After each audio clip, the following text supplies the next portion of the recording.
নমস্কার বন্ধুরা, chef Shrabani daily blog চ্যানেলের পক্ষ থেকে সবাইকে স্বাগত। আজ আমি এমন একটা রেসিপি বানাবো যা সকালের ব্রেকফাস্ট কিংবা ডিনারে রুটি খাওয়ার কোনো চিন্তাই থাকবে না। তো আপনারা প্রথম থেকে পুরো ভিডিওটা শেষ পর্যন্ত দেখতে থাকুন। চলুন তাহলে শুরু করি। তো দেখুন বন্ধুরা, এখানে দুধটা গরম করেছিলাম, তো দুধ কেটে গেছে। তো দুধ কেটে গেলে আমাদের সবাইয়েরই চিন্তা হয়ে থাকে যে রুটি খাওয়ার কী দিয়ে হবে, কিন্তু কোনো চিন্তাই নেই। দেখুন দুধ কেটে ছানা হয়ে গেছে, আর এই ছানা থেকে বানিয়ে নিচ্ছি একটা দুর্দান্ত স্বাদের রেসিপি।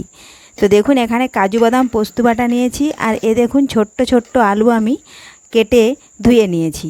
এ দেখুন বেশি বড়ও কাটি না আর বেশি ছোটও কাটি না। এই দেখুন এখন এদিকে গ্যাসে কড়াই বসিয়েছিলাম, কড়াই ভালোভাবে গরম হয়ে গেছে। আমি কড়ার মধ্যে দিলাম পরিমাণ মতো সাদা তেল।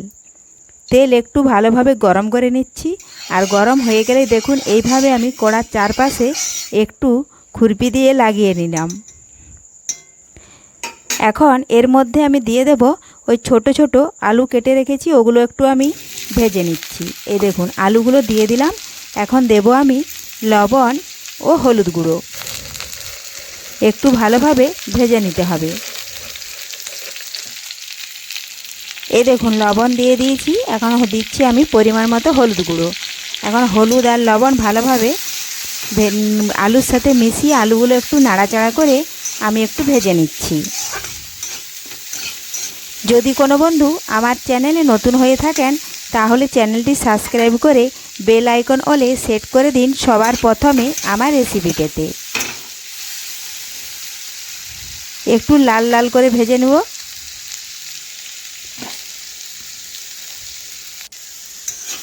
তো দেখুন বন্ধুরা লাল লাল করে ভেজে নিয়েছি। এখন আমি একটা অন্য পাত্রে আলুটা তুলে নেব।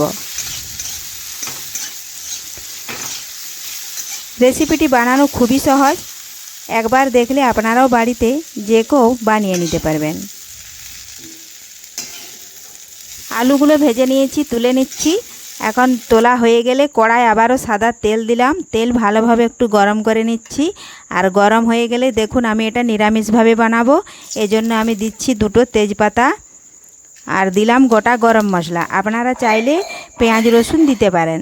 তো দেখুন গোটা গরম মশলা, দারচিনি, এলাচ ও গোটা জিরে দিলাম।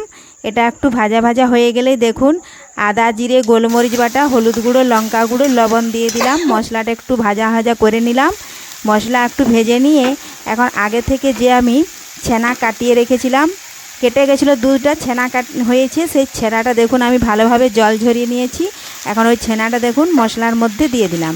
এখন ভালোভাবে মশলার সাথে ছানা একটু আমি কষে নিচ্ছি। এ দেখুন ভালোভাবে মশলার সাথে কষে মিশিয়ে নেব।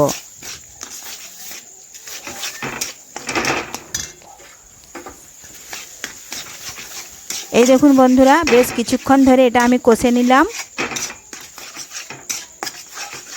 এইভাবে আপনারাও বাড়িতে যদি কোনো কারণে দুধ কেটে যায় তো তাহলে ভালোভাবে ছানা কাটিয়ে নেবেন, আর ছানা কাটিয়ে নিয়ে বানিয়ে নেবেন ছানার আলু দিয়ে এক নিরামিষ রেসিপি। তো দেখুন বন্ধুরা আমি ছানা ভালোভাবে কষে নিয়েছি, আর এখন আমি এর মধ্যে দেব আগে থেকেই আলু যে ভেজে রেখেছিলাম ওটা দেব। তো তার আগে দিয়ে দিলাম কাজু বাদাম ও পোস্ত বাটা। একটু পোস্ত বাটার বাটিটা ধুয়ে একটু জল দিয়ে দিচ্ছি। এটাও ভালোভাবে ছানার সাথে দেখুন মিশিয়ে নিলাম।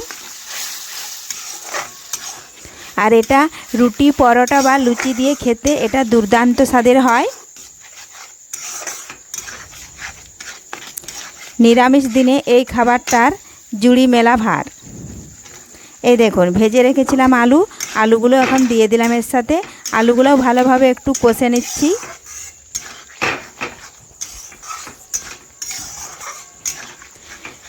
আমি 1 থেকে 2 মিনিট পর্যন্ত দেখুন সব কিছু মিশিয়ে একসাথে ভালোভাবে কষে নেব।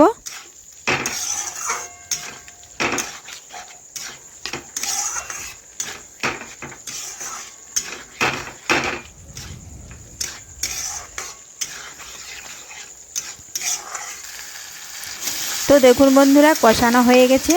এখন আমি পরিমাণ মতো জল দিয়ে দেব।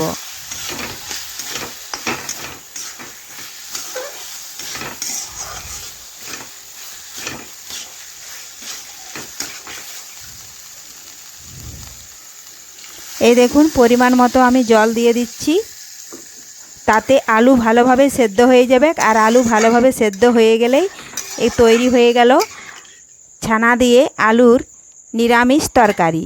তো এইভাবে আপনারাও বাড়িতে খুব সহজেই এই রেসিপিটা বানিয়ে নিতে পারবেন। আর আমার আজকের রেসিপি আপনাদের ভালো লেগে থাকলে লাইক, শেয়ার ও কমেন্ট করতে অবশ্যই ভুলবেন না বন্ধুরা। এ দেখুন আলুগুলো আমি একটু দেখে নিচ্ছি সেদ্ধ হয়েছে কিনা। তো আলু ভালোভাবে সেদ্ধ হয়ে গেছে। আর যেটুকু আমি জল দিয়েছিলাম সেটা থেকে আমি একটু অনেকটাই শুকিয়ে নিয়েছি। এই দেখুন সবশেষে দিলাম আমি 1 চামচ চিনি, কারণ রুটি, পরোটা বা লুচি দিয়ে খেতে হলে 1 চামচ চিনি দিলে টেস্টটা আরও ভালো লাগে।